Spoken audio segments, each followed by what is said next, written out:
నూతన సంవత్సరంలో అడుగుపెడుతున్న సందర్భంగా ఉమ్మడి విజయనగరం జిల్లా ప్రజలందరికీ,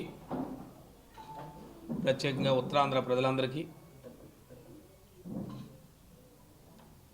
మీ ద్వారా నూతన సంవత్సర శుభాకాంక్షలు తెలియజేసుకుంటూ, ముఖ్యంగా వైఎస్ఆర్ పార్టీ నాయకులకు, కార్యకర్తలకు,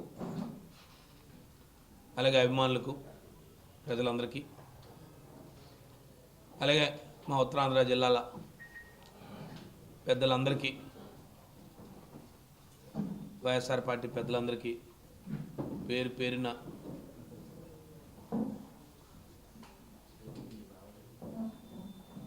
నూతన సంవత్సర శుభాకాంక్షలు తెలియజేసుకుంటూ,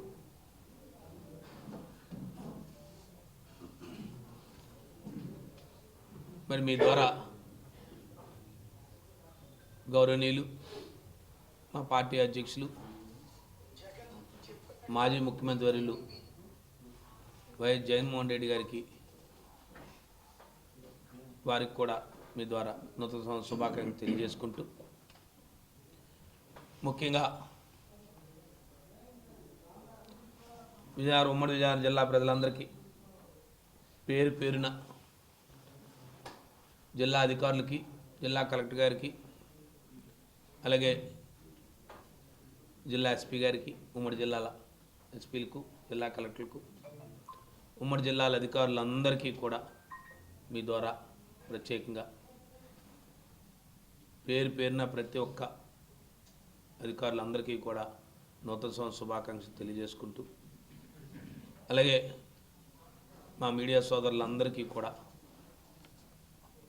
ఉమ్మడి జిల్లాలో ఉన్న మా మీడియా సోదరులందరికీ పేరు పేరున ప్రతి ఒక్కరికి, పాత్రికేయ మిత్రులకి అందరికీ కూడా పేరు పేరున నూతన సంవత్సర శుభాకాంక్షలు ప్రతి ఒక్కరికి మీ ద్వారా తెలియజేసుకుంటూ, రాబోయే సంవత్సరం అందరికీ కూడా మంచి జరగాలని ఆ భగవంతుడు ప్రతి ఒక్కరికి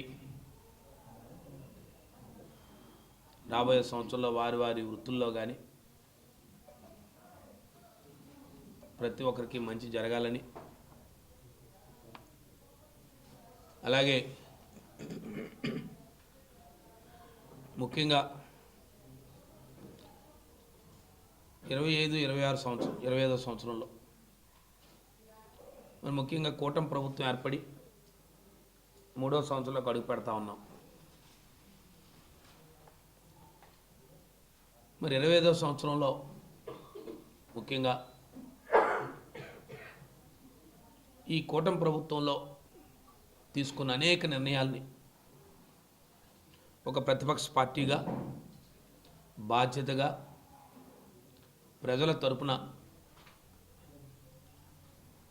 మా అధ్యక్షుల వారి ఆదేశాల మేరకు వైఎస్ఆర్ పార్టీ అనేక సమస్యల మీద పోరాడుతూ ఉంది. ఈ సంవత్సర కాలంలో తీసుకుంటే 25వ సంవత్సరంలో కూటమి ప్రభుత్వం తీసుకున్న అనేక ప్రజా వ్యతిరేక నిర్ణయాల్ని ఈ ప్రభుత్వం ఇవాళ ప్రజల తరపున ఈ ప్రభుత్వం అనేక సందర్భాల్లో ముఖ్యంగా రైతు సమస్యల పట్ల కానీ, రైతుల పట్ల ఈ ప్రభుత్వం తీసుకున్న వ్యతిరేక నిర్ణయాలు, అలాగే రైతాంగాన్ని ఆదుకోవడంలో ఈ ప్రభుత్వం విఫలమైందని చెప్పడానికి అనేక సందర్భాలు ఉన్నాయి. అనేక కార్యక్రమాలు రైతుల తరపున పోరాటం చేశాం. ముఖ్యంగా పిల్లలు ఫీజు రియంబర్స్మెంట్ లేకపోవడం వలన పిల్లలు చదువులు ఇబ్బంది అవుతుందని చెప్పి విద్యార్థుల తరపున పోరాటం చేశాం. మరి ముఖ్యంగా వైద్య విద్య ఏవైతే వైద్యం కానీ మరి ప్రభుత్వం ప్రైవేటీకరణ తీసుకెళ్తుంటే పెద్ద ఎత్తున ఆందోళన చేసి ఈరోజు వారి తరపున పోరాటం చేసాం. మీ అందరికీ తెలిసిందే. ఇలా అనేకమైన సందర్భాల్లో ఈ ప్రభుత్వంతో గత సంవత్సర కాలంలో ఒక ప్రతిపక్ష పార్టీగా బాధ్యతగా, ఒక ప్రధానమైన ప్రతిపక్ష పార్టీ ప్రజల తరపున ప్రజల గొంతుకై మేము అనేకమైన కార్యక్రమాలు చేశాం. దాంట్లో భాగంగానే ఇవాళ మేమందరం కూడా ఈ సంవత్సర కాలంలో ఈ ప్రభుత్వం ఎంత విఫలమైందని ఈరోజు మీ ద్వారా ప్రజలకు తెలియజేయాలనే ఉద్దేశంతోనే ఈరోజు మీ ముందుకు వచ్చాం. ఒక సంవత్సర కాలం తీసుకుంటే అనేక రంగాలు, ముఖ్యంగా వ్యవసాయ రంగం కానీ, విద్యారంగం కానీ, లేదు వైద్య రంగం కానీ, లేదు మీరు ఇచ్చిన హామీలు, ముఖ్యంగా హామీలు తీసుకుంటే మీ సూపర్ 6 హామీలు కానీ, లేదు అన్నిటికంటే ప్రధానమైంది ఇవాళ ప్రధానమైన అంశం శాంతి భద్రతలు కానీ, ఈరోజు ఏ రంగం తీసుకుంటే ఆ రంగంలో ఈ ప్రభుత్వం విఫలమైందని చెప్పడానికి అనేక సంఘటనలు, 1 కాదు 2 కాదు. ఇవాళ ముఖ్యంగా వ్యవసాయ రంగం తీసుకుంటే మరి ముఖ్యంగా రైతాంగం ఎన్ని రకాలుగా ఇబ్బందులు పడింది అనేది ప్రత్యక్షంగా చెప్పాల్సిన అవసరం లేదు. ముఖ్యంగా ఈ వ్యవసాయ ఆధారిత ప్రాంతం, ఈ ఉత్తరాంధ్ర ప్రాంతం కేవలం యూరియా కొరతతో, యూరియా దొరక్క ఇవాళ రైతులు లాఠీ దెబ్బలు తినే పరిస్థితి తీసుకొచ్చింది ప్రభుత్వం ఎక్కడా కూడా రైతులను ఆదుకునే పరిస్థితి చేయలే. అనేక సందర్భాల్లో ప్రభుత్వానికి తెలియజేసినప్పటికి కూడా ఇవాళ రైతుల అవస్థలు దినాస్థితిలోకి వెళ్ళిపోయి రైతాంగం ఇవాళ వ్యవసాయ రంగం అనేక రంగాలైన సంక్షోభంలోకి పోయింది. వీళ్ళు ప్రభుత్వం ఏర్పడిన ఈ సంవత్సరం 8 మాసాల్లో. కారణం రైతులను ఆదుకోవడానికి ఏ రకమైన గిట్టుబాటు ధరలు లేవు, లేదు రైతులకు కావాల్సిన పనిముట్లు ఇచ్చే పరిస్థితి లేదు, లేదు రైతులకు కావాల్సిన మెన్యూర్ ఏదైతే వారికి కావాల్సిన ఎరువులు ఇచ్చే పరిస్థితి లేదు, లేదు వారికి ఎన్నికల్లో హామీ ఇచ్చిన మీరు పెట్టిన పేరు అన్నదాత సుఖీభావ లేదు, లేదు వ్యవసాయం ఏదైనా ఇబ్బంది వస్తే అకాల వర్షాలు పడవో లేకపోతే గాలు వీస్తే లేదా ఏదైనా ఇన్సూరెన్స్ ఉంటుంది, గత ప్రభుత్వం ఆదుకునేది ఇవాళ ఇన్సూరెన్స్ పాలసీ లేదు. ఇవాళ రైతాంగం పూర్తిగా ఇబ్బందుల్లోకి వెళ్ళిపోయి ఇవాళ ఇబ్బందులు పడే పరిస్థితి. ఇవాళ ఇదే కాదు, ఏ పంట తీసుకున్నా, హార్టికల్చర్ పంటలు తీసుకుందాం, లేదు ప్రధానమైన పంటలైన మనకు వరి కానీ, చెరుకు కానీ, లేకపోతే మొక్కజొన్న కానీ, ఏ పంటలు తీసుకున్నా ఇవాళ వ్యవసాయ రంగం పూర్తిగా రైతులు చాలా ఇబ్బందుల్లోకి వెళ్ళిపోయి ఆర్థికంగా రైతులందరూ కూడా నష్టాల్లోకి వెళ్ళిపోయారు. అదే వైఎస్ఆర్సీపీ ప్రభుత్వంలో ఆనాడు మేము వ్యవసాయాన్ని పండగలా చేసుకున్నాం. వ్యవసాయం అంటే పండగ. వైఎస్ఆర్ ప్రభుత్వంలో జగన్మోహన్ నాయకత్వంలో ఆనాడు రైతుల్ని ఒక పండగ వాతావరణంలో రైతుల కార్యక్రమాలు చేసేవాళ్ళు, రైతాంగాన్ని అన్ని రకాలుగా ఆదుకునేవాళ్ళు. వారి సమయానికి కావాలంగా వాళ్ళకి ఇన్పుట్ సబ్సిడీలు ఇచ్చేవాళ్ళు, ఇన్సూరెన్స్లు ఇచ్చేవాళ్ళు, ప్రభుత్వ ఇన్సూరెన్స్ కట్టేది. వాళ్ళకి ఏదైనా అకాలమైన వాళ్ళకి ఏదైనా నష్టం వాటితే గిట్టుబాటు ధర రివాల్వింగ్ ఫండ్ పెట్టాం. గిట్టుబాటు ధర లేకపోతే కరోనా అంటే కష్టకాలంలో కొన్నాం, రైతులకు ఎక్కడ ఇబ్బంది లేకుండా. ఇది ఆనాడు తీసుకున్న ఫలితాలు. ఈ సంవత్సర కాలంలో పూర్తిగా రైతాంగం, ఈ ప్రభుత్వం, ముఖ్యంగా తెలుగుదేశం పార్టీ రైతులకి పెట్టే వివక్ష ఎప్పుడు కూడా వారి ప్రభుత్వం వస్తే రైతులు ఇబ్బంది పడతారని అనేక సందర్భాలు ఉన్నాయి. దాంట్లో మరలా అది ఒకసారి రిపీట్ అయిందని తప్పదని చెప్పి మరొకసారి తెలియజేస్తూ, కనీసం రాబోయే కాలంలో అయినా వారి పాలకుల తాలూకు ఆలోచనలు మారి, ఈ ప్రభుత్వం తాలూకు ఆలోచనలు మారి రైతాంగాన్ని, రైతులను ఆదుకుంటారని చెప్పి మీ ద్వారా కోరుతూ, ఇక రెండోది ప్రధానమైన ప్రాంతాల్లో వైద్య రంగం ఇవాళ పరిస్థితి ఎలా ఉందంటే, ఇవాళ ఎవరికైనా ఓ పేదవాడు జబ్బు చేసినా, ఓ మధ్యతరగతి కుటుంబం జబ్బు చేస్తే ఇవాళ హాస్పిటల్కి వెళ్తే ఎక్కడా కూడా ఇవాళ ఆరోగ్యశ్రీ పథకం పనిచేసే పరిస్థితి ఎక్కడ కూడా నెట్వర్క్ హాస్పిటల్స్లో లేదు. క్షేత్రస్థాయిలో ఆనాడు మేము వెల్నెస్ సెంటర్లు పెట్టాం. ప్రతి ప్రాంతంలో కూడా ఆనాడు ఒక వెల్నెస్ సెంటర్ పెట్టి వాళ్ళకి బిల్డింగ్లు కట్టి అక్కడే ఏఎన్ఎంని పెట్టి ఎవరికైనా అకాలంగా వస్తే ప్రాథమిక చికిత్స చేసే అంత లోవర్ లెవెల్లో మైన్యూట్గా బాటమ్ లెవెల్లో చూసేవాళ్ళు. ఇవాళ ఎక్కడా కూడా ఆ పరిస్థితి లేదు. ఇవాళ ఎవరు కూడా ఇవాళ వైద్య రంగం ఎలాంటి పరిస్థితి వచ్చిందంటే, ఇవాళ లక్షలాది రూపాయలు కట్టుకొని నిన్నే అంటే ఇలాంటి ఉదాహరణలు ఎన్ని చెప్పినా మీకు తక్కువ అవుతుంది. నిన్నకి 2 లక్షల రూపాయలు వైద్యం డబ్బు కట్టుకొని ప్రైవేట్ హాస్పిటల్లో, ఇక నాకు డబ్బు లేదు నేను కట్టుకోలేనంటే తీసుకెళ్ళిపోయిన కేజీహెచ్కి వెళ్ళానంటే కేజీహెచ్కి వెళ్ళి కనీసం ఆపరేషన్ చేయండి అని చెప్పి వాళ్ళని వేడుకునే పరిస్థితి వచ్చింది. వారు వచ్చి ఇది ఆపరేషన్ చేయలేము, మాకు ఇక్కడేం లేదు అని వాళ్ళు అంటే పూర్తిగా వైద్య రంగం అంతా కూడా నిర్వీర్యం అయిపోయింది. వాళ్ళు పేదవాడికి ఏమైనా వైద్యం ఏమైనా జబ్బు చేస్తే అనారోగ్యం చేస్తే ఇవాళ మళ్ళీ పూర్వకాల పరిస్థితులు వచ్చాయి. ఇప్పుడు ఆనాడు 20-10 సంవత్సరాల క్రితం ఉండేది నిండు 100 ఏళ్ళు వాడికి అనారోగ్యం చేస్తే ఈ దేవుడే నన్ను కాపాడాలి తప్ప ఈ పాలకులు లేదనే పరిస్థితి నుంచి ఆనాడు రాజశేఖర రెడ్డి గారు మేల్కొని ఆరోగ్యశ్రీ పథకాన్ని తీసుకొస్తే ఇవాళ జగన్మోహన్ రెడ్డి గారు దాన్ని బలోపేతం చేసి ఇవాళ పేదవాడు కానీ ఈ రాష్ట్రంలో ఎవరైనా నాకు అనారోగ్యం చేస్తే నాకు ఇబ్బంది లేదు అనే పరిస్థితి నుంచి ఇవాళ మరలా ఒక 25 సంవత్సరాల వైద్య రంగాన్ని వెనక్కి నెట్టే పరిస్థితిని ఈ సంవత్సరాల కాలంలో ఈ ప్రభుత్వం తీసుకొచ్చింది. దాంట్లో ఎటువంటి అనుమానం లేదు, సందేహం లేదు. దీని ప్రత్యక్ష సాక్షులు ఎవరు ప్రజలు అనుభవిస్తున్నారు. ఎవరు పట్టించుకున్న నాదుడు లేడు. కనీసం పిహెచ్ హాస్పిటల్కి వెళ్తే డాక్టర్ ఉండరు, మందులు ఉండవు. ఓ సిహెచ్సికి వెళ్తే కనీసం పట్టించుకునే వాళ్ళు లేరు. కానీ వాళ్ళ మాటలు చూస్తే కోటలు దాటిపోతాయి. ఇవాళ ప్రభుత్వ మెడికల్ కళాశాల విషయంలో ఇవాళ ఈ ప్రభుత్వం మీద ఎంత వ్యతిరేకత వచ్చిందని నేను చెప్పాల్సిన అవసరం లేదు. దాని ఎత్తులో పెద్ద ఎత్తున ఉద్యమం చేశాం. ఇవాళ అన్ని రాజకీయ పార్టీలు, అన్ని ప్రజా సంఘాలు, పౌర సంఘాలు ప్రతి ఒక్కరు కూడా ఇది తప్పు అని చెప్తున్న ఆఖరికి వాళ్ళు ఏ దుస్థితికి వచ్చారంటే కేంద్ర మంత్రి గారు ఒక రాసిన రేఖని ఆయన రాశారా, రాయించుకున్నారా, ఆ లేఖను చూపించుకొని మీరు పాపం గడుపుకునే పరిస్థితి ప్రభుత్వంలో ఉందంటే ఇలాంటి పరిస్థితులు అంటే ప్రజల అవసరాలు కానీ ఒకసారి పొరపాటు చేసినా సరిదిద్దుకునే ఆలోచన కానీ లేకుండా మాకు అధికారం ఉంది, మేము అత్యధికమైన సీట్లతో మేము అధికారులు ఉన్నాం కాబట్టి మాకు నచ్చిన విధంగా చేస్తామనే ఆలోచనతోనే ఇవాళ ఈ ప్రభుత్వం పరిపాలన చేస్తూ ఉంది.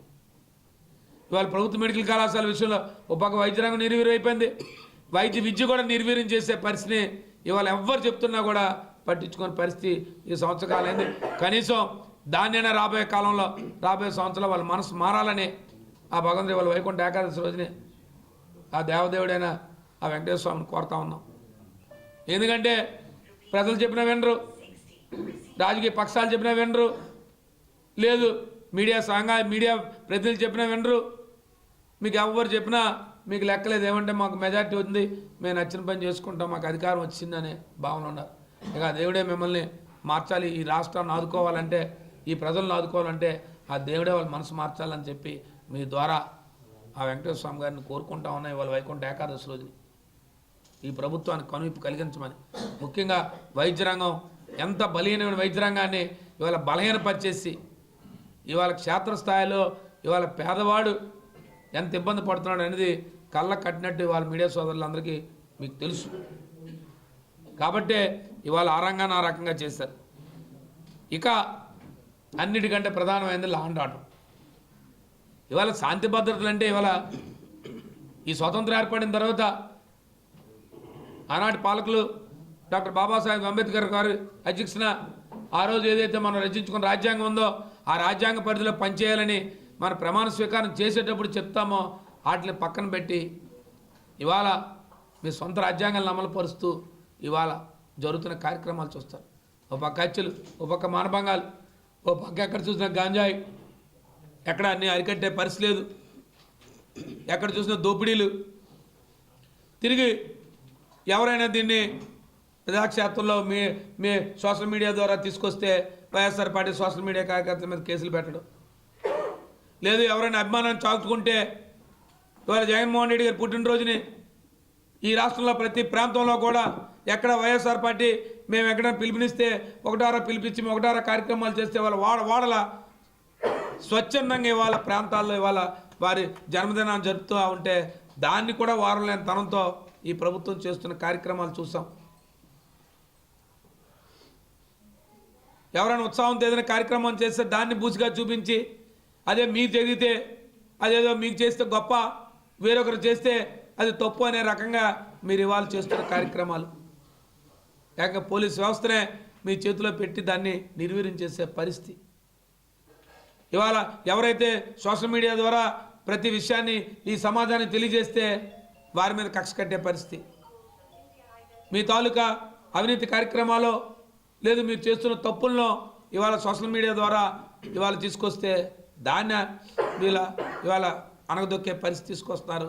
ఇవాళ గత సంవత్సర కాలంగా మీరు ఏదైతే మీరు చెప్పిన మాటలు ఆ రోజు మాటలు చెప్పారు, ఎవరైనా మహిళ మీద చేయేస్తే అదే 6 వరకు ఆఖరి రోజు అన్నారు. రోజు కూడా జరుగుతూనే ఉంది. సాక్షాత్ ఉత్తరాంధ్ర జిల్లాలో అనేక కార్యక్రమాలు. ఒకప్పుడు ఈ ప్రాంతం అంటే శాంతి ప్రదేశమైన ప్రాంతం ఏదైనా ఉందంటే ఉత్తరాంధ్ర ప్రాంతం. ఇవాళ ఈ ప్రాంతాల్లో కూడా ఇవాళ ఎక్కడ చూస్తే అక్కడ పూర్తిగా లా అండ్ ఆర్డర్ పూర్తిగా క్షీణించిపోయే పరిస్థితి. ఒకప్పుడు దిశ యాప్ ఎంత కఠినంగా ఆ రోజు పనిచేసేదో, ఎవరికైనా మహిళకి ఇబ్బంది వచ్చినా ఆ రోజు దిశ యాప్ ద్వారా ఎంతోమంది ఆడపిల్లల్ని కాపాడుకునే పరిస్థితి. ఇవాళ అవన్నీ కూడా నిర్వీర్యం చేశారు. ఎక్కడా కూడా వ్యవస్థ లేకుండా ఇవాళ చేసే కార్యక్రమాలు చేస్తూ ఉన్నారు. ఇక విద్యుత్ రంగం. విద్యుత్ రంగాన్ని తీసుకుంటే మీరు ఎన్నికల్లో హామీలు ఇచ్చారు, మేము ₹1 కూడా పెంచాం.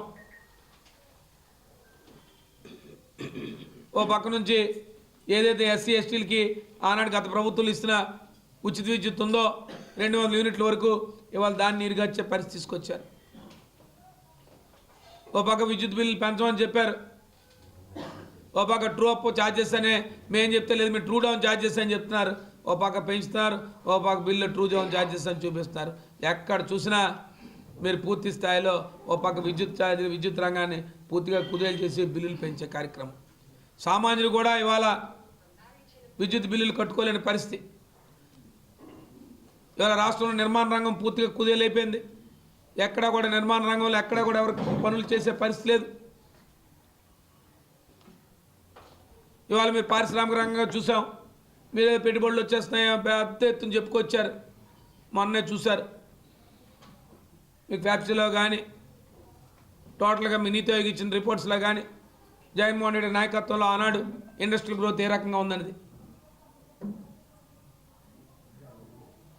సదరన్ స్టేట్స్లోనే అత్యధికంగా ఉన్నది అని చెప్పి వాళ్ళ ఇండస్ట్రియల్ గ్రోత్ ఉందని చెప్తున్నారు వాళ్ళు.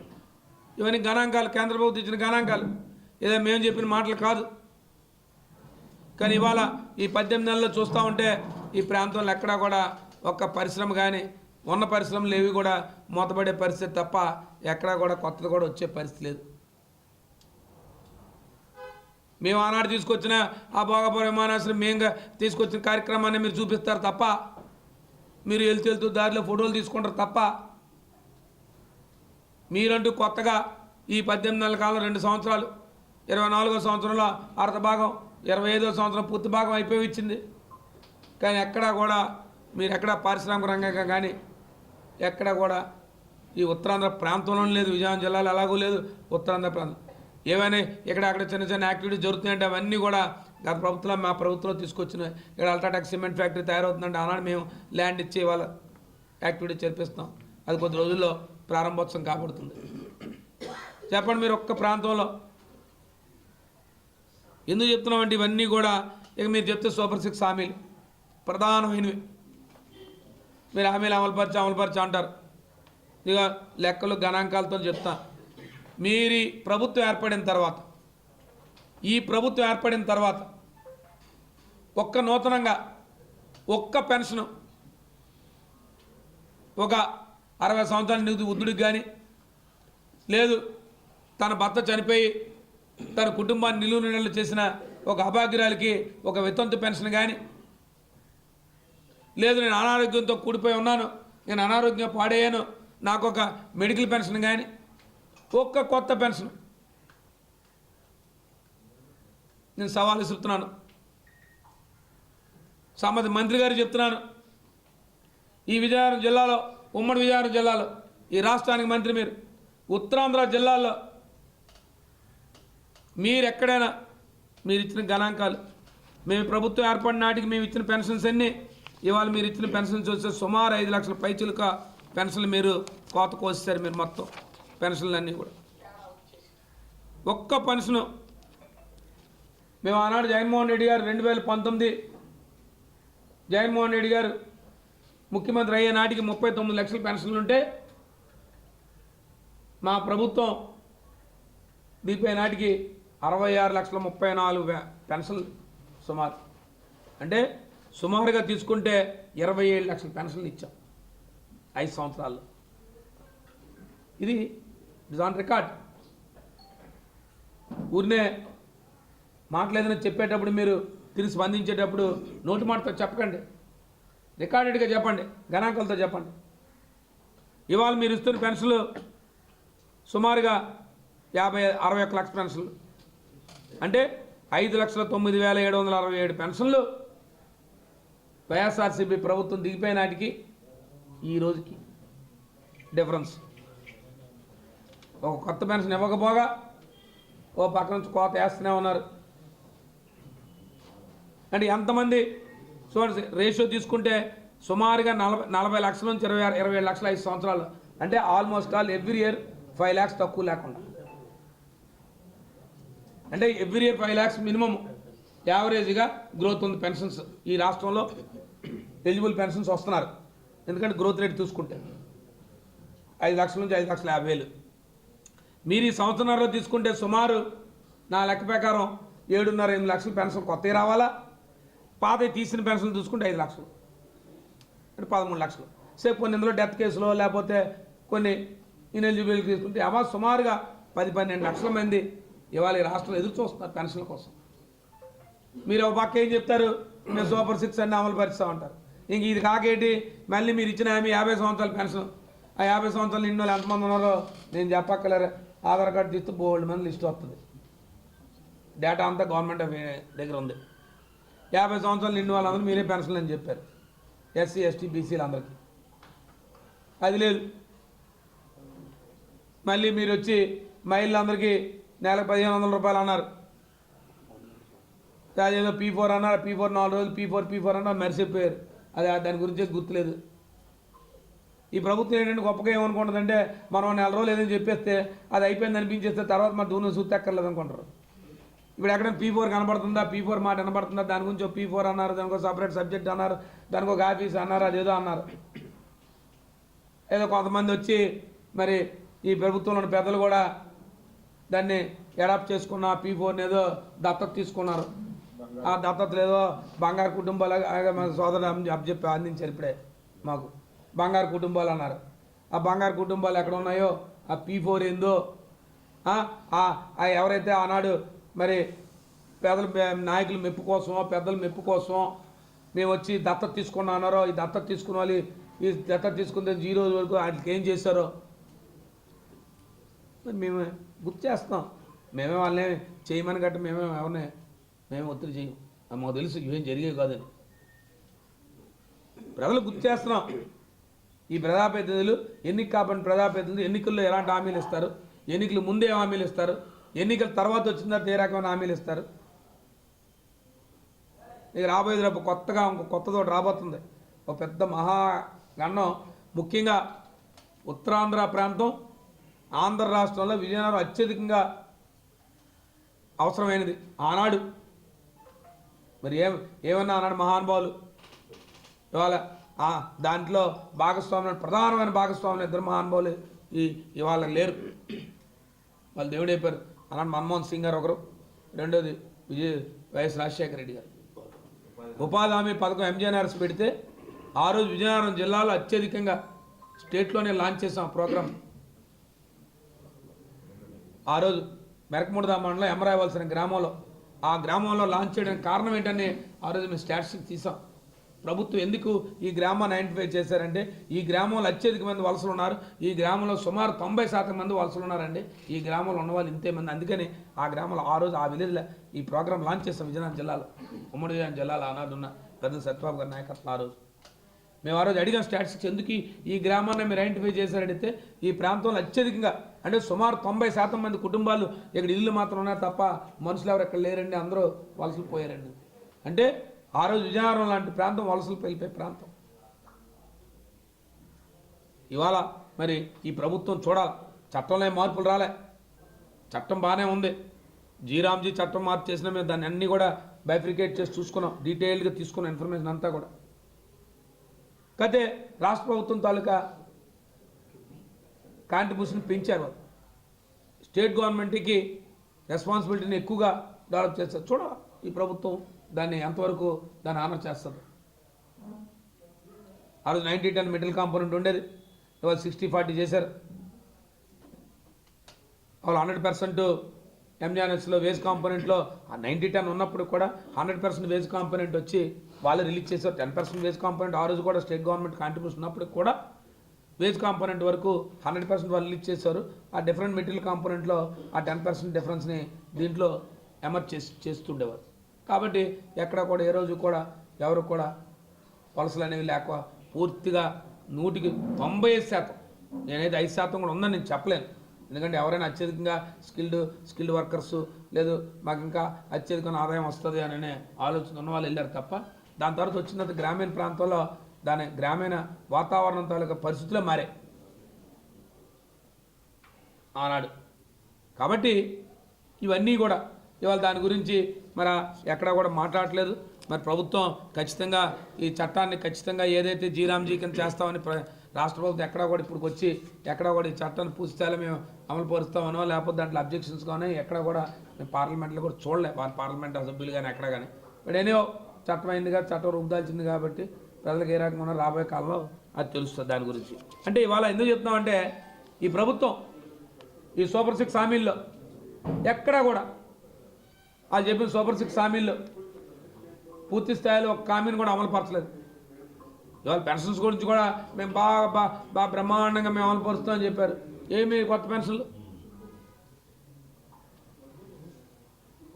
మేము తీసుకొచ్చిన సచివాలయ వ్యవస్థను చూస్తే నిర్వీర్యపరిచారు, వ్యవస్థలు నిర్వీర్యపరిచారు. ఇక దానికి పేర్లు మారుస్తారు. ఇక మీరు చేసింది ఏంటంటే పేర్లు మార్చి కార్యక్రమం చేశారు. దానికి ఏదో విజన పెట్టారు, దానికి ఏం పెట్టారు తెలియదు. స్వర్ణగ్రామం స్వర్ణగ్రామం మీ పేర్లు ఏమైనా ప్రజలు అదే పిలుస్తారు, సచివాలయం పిలుస్తారు తప్ప ప్రజలకి ఏమో రావు. ఎందుకంటే ప్రజలకు నానుడు అది. నువ్వు ఏ మాట అన్నా ప్రజలకు నాడు. ఆర్గ్సిడెంట్ ఎవరు పెట్టారంటే ఎవరు చెప్తారు? రాజశేఖర్ గారి పేరు చెప్తారు. దానికి ఎన్ని పేర్లు ముందు వెనక పెట్టినా. ఎందుకంటే కొన్ని స్కీమ్స్ కొన్ని పథకాలు ఒక ఉద్దేశాన్ని ప్రజల తాలూకా స్థితిగతుల్ని వాళ్ళ ఆలోచనల్ని పాలకులు తెలుసుకొని నిర్ణయించే కార్యక్రమాలకు ఎప్పుడు కూడా ఐడెంటిటీ ఉంటుంది. అది ఎప్పుడు కూడా కలకాలం ఉండిపోతాయి అనడానికి అనేక రకాలైన వాళ్ళు ఎంజానర్స్ గురించి చెప్పుకుంటున్నామంటే ఈ స్కీమ్స్ ఉన్నంతకాలం వాళ్ళ ఆలోచన పరిస్థితి ఆ రోజు గ్రామీణ వాతావరణం ఏంటి, గ్రామీణ రంగం ఏంటి, ప్రజలకు ఏం కావాలన్నది వాళ్ళ ప్రజలకు ఏం కావాలన్నది వాళ్ళు ఆలోచన చేశారు. కాబట్టి ఇవాళ అన్ని మంచి పథకాలు పెట్టారు. ఇవాళ ప్రజలు దాన్ని అనుభవిస్తున్నారు. ఇవాళ ఫీజు రియంబర్స్మెంట్ పెట్టారంటే ఎవరు పెట్టారంటే రాజశేఖర్ పేరు జ్ఞాపకం వస్తుంది. ఎందుకంటే వారి ద్వారా అనేక మంది ఇంజనీర్లు, డాక్టర్లు, వారి కుటుంబాల్లో ఎంతోమంది ఉన్నతమైన స్థానాలకు వెళ్ళారు. కాబట్టి ప్రభుత్వం చదివించుతారా ప్రభుత్వం. కాబట్టి ఇలాంటి అనేకమైన కార్యక్రమాలు ఈ ప్రభుత్వం మరి పూర్తిగా ఈ సంవత్సర కాలంలో విఫలమైంది. పూర్తిగా 25వ సంవత్సరం కూటమి ప్రభుత్వం, ముఖ్యంగా తెలుగుదేశం పార్టీ నేతృత్వం జరుగుతున్న ఈ ప్రభుత్వం 25వ సంవత్సరంలో పూర్తి స్థాయిలో ప్రజలకు ఇచ్చిన హామీలు నెరవేర్చడంలో కానీ లేదు ప్రజలకి శాంతి భద్రతలు కలిగించడంలో కానీ లేదు మీరు ఇచ్చిన హామీలు అమలుపరచడంలో కానీ లేదు మీరు తీసుకున్న నిర్ణయాలు ప్రజల్లో తీవ్ర వ్యతిరేకత వచ్చిన ధర్మిలా మీరు తీసుకున్న కొత్త నిర్ణయం ఏదో మెడికల్ కళాశాలని గత ప్రభుత్వం ప్రైవేటైజేషన్ చేస్తున్నారు. ఇవాళ పీపీపీ మీద ఏం చెప్తున్నారు? ఆఖరి ముఖ్యమంత్రిని కూడా పీపీపీలో పెళ్ళికొండగా అనుకునే పరిస్థితి తీసుకొచ్చారు. అంటే ఎంత అపహాస్యం చేస్తున్నారో ఒకసారి ఆలోచన చేయాలి. రాజ్యాంగబద్ధంగా ప్రజాస్వామ్యంలో ఎన్నిక కాబడ్డ ప్రజాప్రతినిధుల పట్ల ఇవాళ ప్రజలకు ఆలోచనలు సోషల్ మీడియాలో వస్తున్నాయి. మరి ఇంకెందుకు పీపీపీ మోడ్ మీకు బాగా ఇష్టం కదా ఈ ప్రభుత్వానికి, మీ ముఖ్యమంత్రి కూడా పదవి కూడా పీపీపీ మోడ్లో పెట్టియండి, ఎవరికి ప్రైవేటులకు అప్పచెప్పియండి అని. అంటే మీరు తీసుకున్న నిర్ణయాలు ప్రజల పట్ల ప్రజల తాలూకు ప్రతిస్పందనని మీరు ఒకసారి అర్థం చేసుకోవాలి. దాన్ని ఎవరో వ్యంగ్యంగా అన్నారనో లేదా దానికి ఎవరో కాదన్నా అని కాదు. మీరు తీసుకునే నిర్ణయాలు ప్రజల తాలూకు ఆలోచన ఏ రకంగా మార్చే అనే విషయాన్ని మీరు గుర్తెరగాల. ఇవాళ ఒక్కడంటే ఒక్క అప్లికేషన్ కూడా మీరు ముందుకు రాలేదంటే మీరు ఒకటి అర్థం చేసుకోవాలి. చెప్పొచ్చు దాని మీద అనేక రకాల మీరు ఒక నాయకుడి మీద నమ్మకం అంటారు, మీరు అనొచ్చు, నేను అడగకపోయినా లేదు మీరు భయపెట్టారని. కాదు, భయం కాదు, నమ్మకం. 29లో మళ్ళీ జగన్మోహన్ రెడ్డి గారు వస్తారని నమ్మకం. జగన్మోహన్ రెడ్డి గారు ఖచ్చితంగా చెప్పారు, ఇవి మళ్ళీ వస్తే మళ్ళీ ప్రభుత్వ పరంగానే చేస్తాం, ప్రభుత్వ పరంగానే వీటిని నిర్వహిస్తాం. ఏదైతే 17 మెడికల్ కళాశాలని ప్రభుత్వ పరంగా మేము చెప్పామో అదే పరంగా ముందుకెళ్తాం అన్నారు కాబట్టి నమ్మారు. ఈ ప్రభుత్వం తీసుకున్న నిర్ణయం కలకాలం కొనసాగదు. అంటే ఇవాళ ఈ ప్రభుత్వం ఏర్పడబోతుంది, ఈ ప్రభుత్వం రాబోతుంది అన్న విషయాన్ని నిన్న టెండర్ల ద్వారానే తేడతలమైంది. కాబట్టే రాబోయే సంవత్సరంలో ఖచ్చితంగా ఈ ప్రభుత్వం తీసుకున్న మళ్ళీ ప్రజా వ్యతిరేక నిర్ణయాలు కానీ, లేదు ప్రజల తరపున పోరాటాలు కానీ, లేదైతే మీరు ఇచ్చిన హామీలు అమలు పరచడంలో విఫలమైతే వాటిని ప్రజల తరపున పోరాటి సాధించడంలో కానీ ఒక ప్రతిపక్ష పార్టీగా ఖచ్చితంగా ముందుంటాం. 25వ సంవత్సరం కానీ 26వ సంవత్సరం ఇంకా మరింత ఉత్సాహంగా వైఎస్ఆర్ పార్టీ నాయకులు శ్రేణులు అందరం కూడా సమేతం అవుతాం. ముఖ్యంగా ఉత్తరాంధ్ర ప్రాంతంలో పార్టీని బలపరచడంలో కానీ, విజయనగరం జిల్లాలో పార్టీ బలపరచడంలో కానీ, మరి సంవత్సర కాలంలో మాకు ఇచ్చిన స్ఫూర్తి కానీ, ముఖ్యంగా వైఎస్ఆర్ పార్టీ నాయకులు కార్యకర్త కింద స్థాయిలో గ్రామస్థాయి నాయకుల నుంచి ప్రతి ఒక్కరూ మాకు ఇచ్చిన స్ఫూర్తి, మాకు ఇచ్చిన ఉత్తేజం, ముఖ్యంగా మా సోషల్ మీడియా కార్యకర్తలు, మా వైఎస్ఆర్ పార్టీ సోషల్ మీడియా కార్యకర్తలు ఎలాంటి ప్రలోభాలకు కానీ, ఎలాంటి భయాలకు కానీ అదరక బెదరక నిజాలని స్పష్టంగా మరి social media YSR party social media వేదికగా చేస్తున్న మా వైఎస్ఆర్ పార్టీ సోషల్ మీడియా కార్యకర్తలకి 25వ సంవత్సరంలో వారికి హ్యాట్సాప్ చెప్తున్నాం. మేమందరం ఎన్ని చేస్తున్నా వైఎస్ఆర్ పార్టీ నాయకులు కార్యకర్తలు మేము ఎప్పుడు కూడా ప్రజల పక్షాన పోరాడుతున్నా.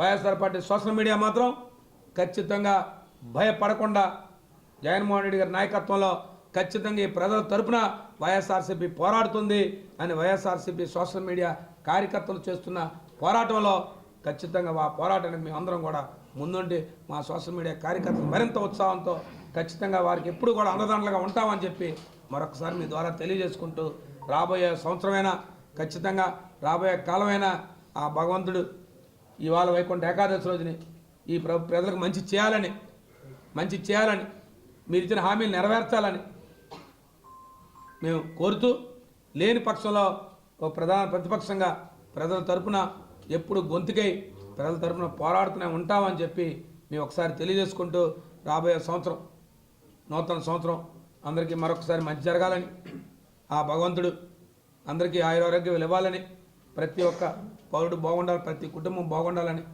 ముఖ్యంగా వ్యవసాయ రైతాంగం అంతా కూడా బాగుండాలని చెప్పి ఈ ప్రాంతం అంతా కూడా అందరూ కూడా ముఖ్యంగా ఉద్యోగస్తులు ఈ ప్రధానమైన ఈ ప్రభుత్వం ముందుకెళ్ళడంలో ఈ ప్రభుత్వం ఎన్ని రకాల ఆంక్షలు పెడుతున్నా, ఈ ప్రభుత్వం అనేక ఇబ్బందులు పెడుతున్నా, ఇదే 1వ తారీఖున జీతాలు ఇస్తామని చెప్పిన ఎన్నికల్లో అనేక మాటలు చెప్పినా, ఆర్థికంగా ప్రభుత్వాలు నడిపే వాళ్ళు కొద్దిగా ఒడిదుడుకులు ఉంటాయి పర్వాలేదని చెప్పి ఆ రోజు ఉద్యోగస్తులు మీరు రెచ్చగొట్టినా, ఈరోజు కూడా ఉద్యోగస్తులు 10వ తారీఖు 15వ తారీఖు జీతాలు తీసుకుంటున్నా, ఇవాళ ఉద్యోగస్తులు అందరూ కూడా ముఖ్యంగా ఈ ప్రభుత్వం అనేక ఇబ్బందులు పెడుతున్నా వారందరూ కూడా ఈ ప్రజల కోసం చేస్తున్న మంచిని వారికి కూడా కృతజ్ఞతలు తెలియజేస్తూ, ధన్యవాదాలు తెలియజేస్తూ, ఖచ్చితంగా వారందరికీ కూడా మంచి జరగాలని చెప్పి, రాబోయే సంవత్సరం మంచిగా ఉండాలని చెప్పి మరొకసారి మిమ్మల్ని అందరినీ కోరుకుంటూ, మా మీడియా సోదరులందరికీ కూడా మీరు అప్పటిలాగా మీ సహాయ సహకారాలు కూడా రాబోయే కాలంలో కూడా మీరు మాకు ఇవ్వాలని చెప్పి, ఏదైతే ప్రజల తరపున మేము చెప్తున్న ప్రతిదాన్ని కూడా ప్రజలకు తీసుకెళ్లడంలో మీ తాలూకు వంతు పాత్రని మీరు ఎలాగైతే పోషిస్తుంది మరింత ఉత్సాహంగా మీరు ముందుకు తీసుకెళ్తారని చెప్పి, ఎప్పుడు కూడా మా అండదండలు మాకు ఇస్తారని, మీ అండదండలు మాకు ఇస్తారని చెప్పి మరొకసారి కోరుకుంటూ సెలవు తీసుకుంటాము.